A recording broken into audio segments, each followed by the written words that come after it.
Spirit of Marilyn calling me, audibly, bawling. She said that she would never leave, continue to torture me, telling me to come with her, underneath my comforter. And she brought a gun with her, pills and some rum with her. Took me on the balcony, telling me to jump with her.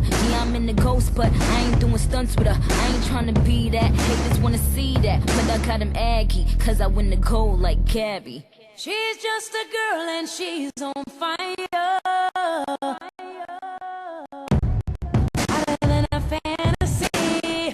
I believe that therapist abuse is an epidemic, and it is a silent one.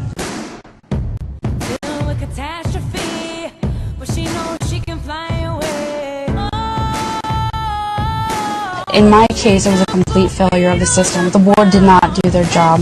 The police did not do their job.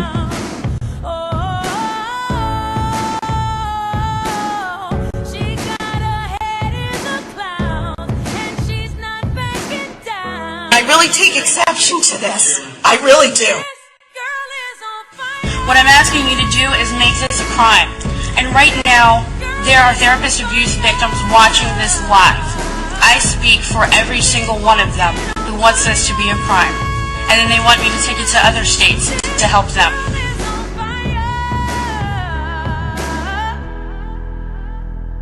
The board testified in HGO that out of 204 complaints in the last 2 years, 5 were of a sexual nature. My count says 21. Jerry Hargrove. It says he engaged in inappropriate sexual behavior, sexual exploitation, sexual misconduct with a client. He is quoted to have said, "I decided to surrender my license to avoid potential prosecution." He was allowed to surrender his license. Thomas R. Shipley engaged in sexual opportunities with his client. He was allowed to surrender his license. Charles J. Malinowski had a sexual relationship with client A while she was married. The board suspended his license for 2 years. Richard Depula surrendered his license and said he was found in sexual misconduct with a client.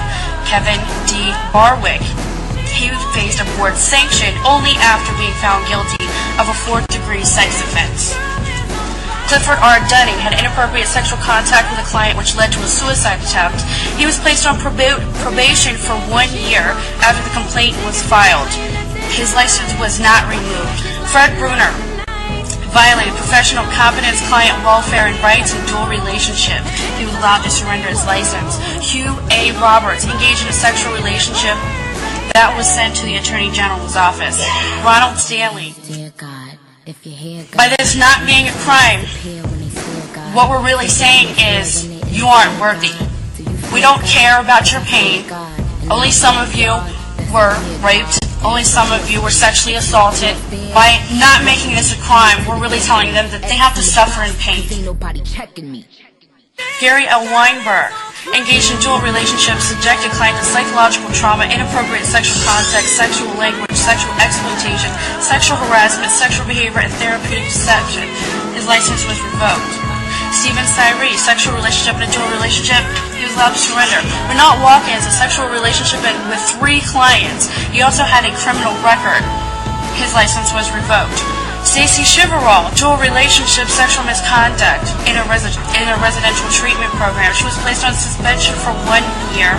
She was placed on probation for 1 year, and she was ordered to read Sex in the Forbidden Zone. She is now in good standing. Cassie Mitchell entered into a sexual relationship with a client. Certificate was revoked only because she failed to show up for the hearing.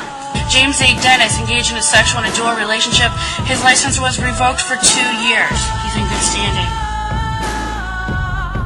I believe that therapist abuse is an epidemic, and it is a silent one. The system failed me. Richard J. Amira engaged in a sexual and dual relationship that exploited the relationship for personal advantage. He was also a convicted felon. They allowed him to surrender.